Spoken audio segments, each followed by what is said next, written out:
Assalamualaikum warahmatullahi wabarakatuh. Alhamdulillah wassalatu wassalamu ala Rasulillah wa ala alihi wa sahbihi wa man walah wa la haula wa la quwwata illa billah. Sebagaimana janji ana mau jawab pertanyaan tadi yang ditanyakan oleh si akhwat tadi.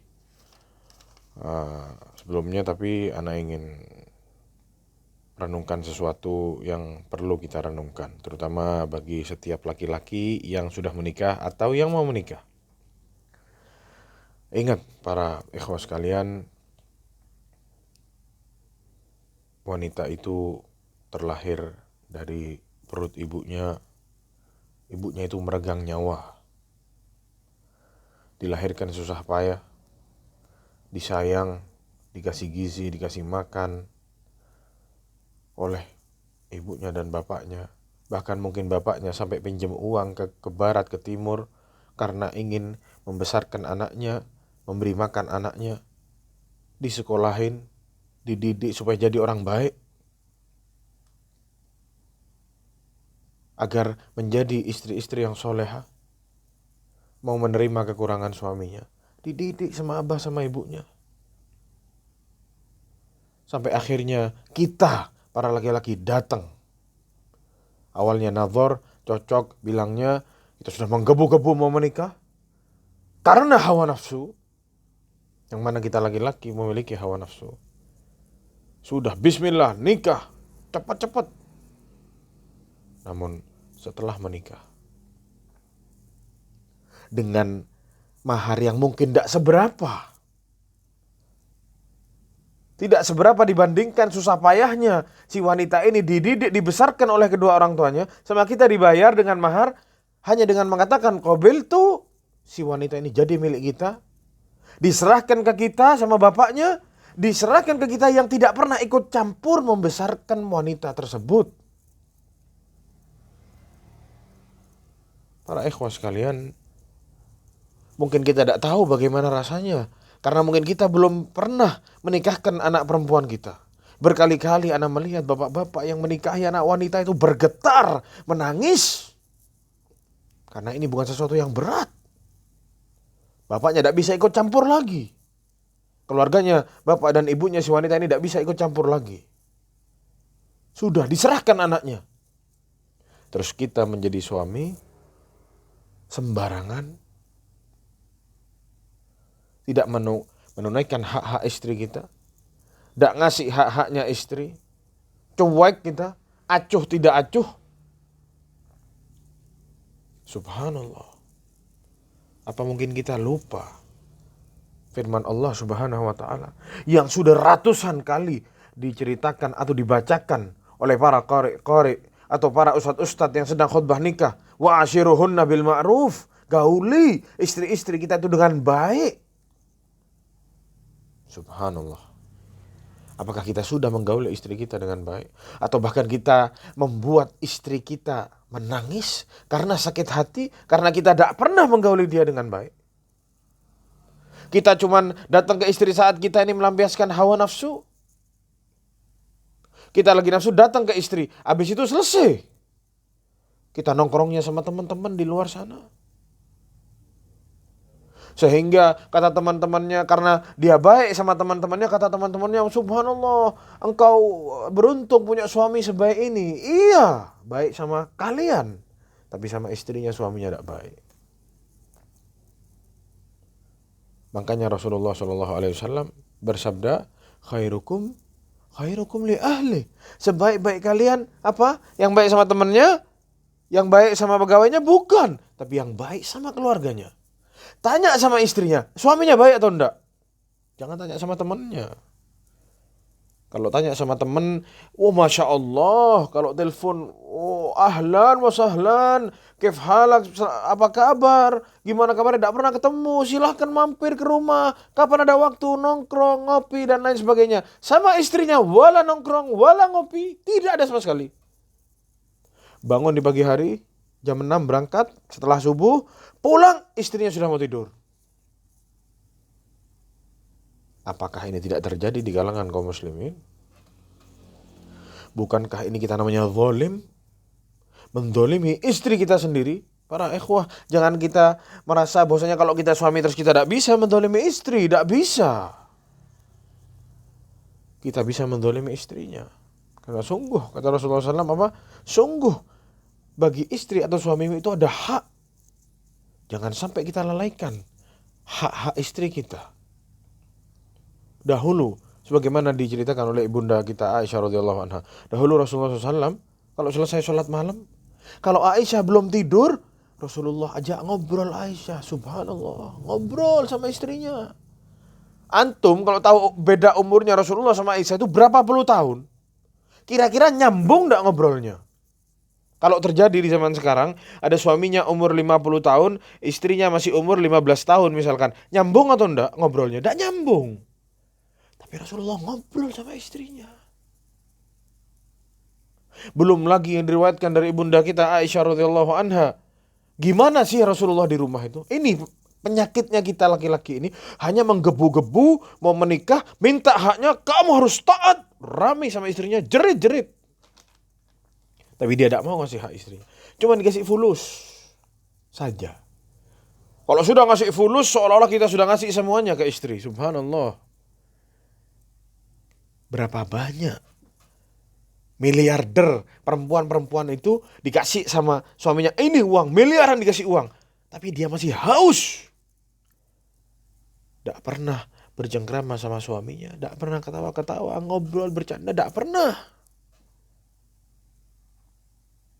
Makanya kata Rasulullah SAW, khairukum li ahli. Sebaik-baik kalian itu adalah yang paling baik sama keluarganya. Wa ana khairukum li ahli. Dan ana yang paling baik di antara kalian kepada keluarganya. Bagaimana riwayatnya Ibunda Aisyah radhiyallahu anha?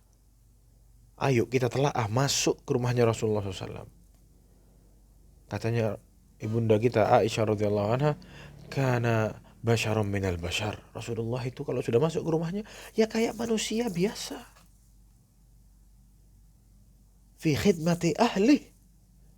Berkhidmat ke keluarganya. Kana yahlibu syatahu. Kambingnya itu diperah sendiri. Kalau mau susu, kambingnya diperah sendiri sama Rasulullah SAW. Wa yaraqqa thawbahu. Kalau bajunya bolong, dijahit sendiri.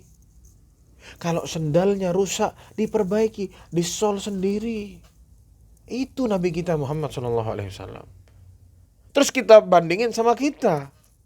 Ngasih sama istri bulanan tidak seberapa, lebih banyak marahnya sama ngobrol-ngobrolnya.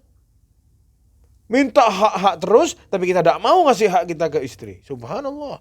Lelaki macam apa kita ini? Gimana sakitnya orang tuanya si istri ini kalau tahu kita seperti ini? Anaknya disia-siakan, istrinya berharap suaminya pulang, mau disambut, tapi suaminya tidak pulang-pulang. Lebih senang nongkrong sama teman-temannya. Dan lagi tempat ngobrol, nongkrongnya tempat tidak benar. Tari-tari perut dan lain sebagainya. Sisa yang diharamkan, ulama mengharamkan sisa sama seperti rokok. Hati-hati para ikhwas sekalian. Rasulullah SAW mengatakan, inni uharriju alaikum dha'ifain. Aku mengkhawatirkan kepada kalian dua hal. Atau dua orang yang lemah, kata Rasulullah SAW. Siapa itu? Al-yatim wal mar'ah. Anak yatim dan perempuan. Perempuan yang lemah, butuh sama suaminya.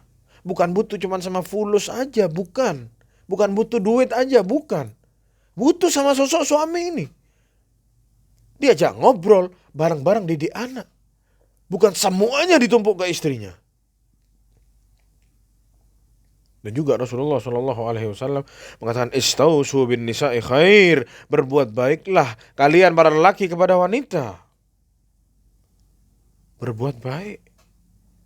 Jangan cuma berbuat baik saat bulan madu aja. Habis bulan madu wala buat baik wala apa. Datang ke istri kalau lagi nafsu aja. Selesai hajatnya ditinggal istrinya. Kayak ngecas handphone. Sudah penuh tinggal. Ya akhi, perempuan ini manusia, punya hati, bukan boneka. Ini bukan kali yang pertama Ana di DM sama seseorang yang bercerita bagaimana suaminya. Ini sudah yang ratusan kali.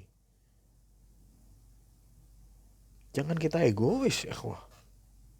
Sudah istrinya digituin, terus masih mau nikah lagi. Subhanallah. Satu udah selesai, mau tambah lagi. Kata Rasulullah SAW, ittaqullaha fin nisa. Bertakwalah kalian kepada Allah tentang perkara wanita. Fa innakum akhadtumuhunna bi amanatillah. Engkau mengambil mereka dengan amanat Allah Subhanahu wa taala. Wastahlaltum furujahunna bi kalimatillah, dan kalian dihalalkan bagi kalian kemaluan mereka dengan kalimat Allah Subhanahu wa taala. Hati-hati para ikhwan sekalian. Jangan kita sia-siakan istri kita. Kita zalimi istri kita. Kita tidak mau ngasih haknya istri, tapi kita minta hak kita terus. Hati-hati. Memang sulit. Jadi suami yang baik tidak gampang. Makanya kita ini disuruh belajar. Gimana Rasulullah sama istrinya, kita ini disuruh belajar. Masalahnya kita ini tidak mau tahu bagaimana Islam itu mendidik suami kepada istrinya gimana. Bagaimana Islam memerintahkan seorang suami menghadapi istrinya. Kita tidak mau tahu itu. Yang ada yang perempuan sama kita disuruh belajar. Kamu belajar, taat sama suami. Bla bla bla. Dan yang lain-lain. Tapi kita seolah-olah kita di atas angin. Mentang-mentang kita merasa pemimpin. Terus kita mau berlaku semau kita.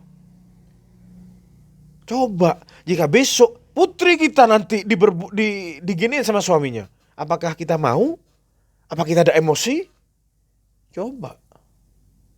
Kita pikir bagaimana kalau kelak putri kita yang menjadi korban. Na'udzubillah min dzalik. Itu nasihat ana buat para ikhwah sekalian. Adapun buat ukhti yang tadi DM, dia mengatakan apa yang harus ana kerjakan, apa yang harus ana lakukan. Nasihat ana, isi waktu dengan perbuatan-perbuatan yang bermanfaat. Jangan sampai nganggur, gak ada kerjaan.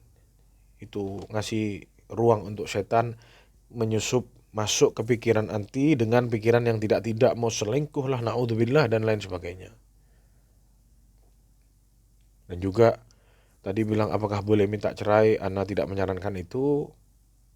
Cerai itu nanti kalau memang sudah tidak bisa sama sekali, tidak ada jalan lagi, mentok sudah, bismillah mau cerai. Kalau masih ada jalan, masih bisa diperbaiki, perbaiki. Ana sarankan untuk ngobrol sama mertuanya. Ngobrol sama mertuanya baik-baik, kasih tahu ke mertuanya bagaimana anaknya begini dan begitu, layaknya anti tadi ngomong sama ana, ngomong sama mertuanya seperti itu. Jangan ndak enak. Jangan kita cerita ke orang tua kita, tapi kita cerita ke mertua kita dulu. Biar mertuanya ngobrol sama anaknya, yang bisa diluruskan ya diluruskan. Kalau kita salah ya kita minta maaf. Kalau kita didolimi ya kita maafkan. Biar tidak mudah cerai. Ini bukan sesuatu yang baik, meskipun ini halal, diperbolehkan. Itu yang mungkin bisa ana sampaikan. Dan juga yang terakhir, mungkin ada sesuatu yang suaminya tidak senang dari perbuatan anti misalkan. Mungkin kalau dia pulang, anti terlalu tanya dari mana, ngapain dan lain sebagainya. Nah, mungkin itu sudah tidak usah ditanyain lagi udah. Kalau suaminya pulang tanya mau apa bang, bukan dari mana bang, ngapain bang, ngobrol sama siapa, semua ditanya, diinterogasi dari A sampai Z. Banyak istri-istri seperti ini yang menimbulkan ribut dalam rumah tangga. Sudah, tidak usah ditanya. Mau suaminya jungkir balik di luar, mau suaminya terserah. Tanya mau apa bang. Mungkin itu. Mungkin kurang berdandan di depan suaminya, mungkin. Atau macam-macam. Apa yang butuh atau apa yang suaminya inginkan, tanya. Istri tanya ke suaminya, bang, ana harus buat apa bang? Kasih tahu ana. Mungkin abang tidak suka ini, tidak suka itu. Kasih tahu. Dirubah. Biar suaminya senang. Wallahu a'lam. Mungkin itu yang bisa ana sampaikan. Semoga ini bisa jadi pelajaran buat ana pribadi, buat yang dengar juga, dan buat yang sedang dirundung masalah, dan juga bagi siapapun yang mendengar suara ana ini. Wallahu ta'ala alam. Assalamualaikum warahmatullahi wabarakatuh.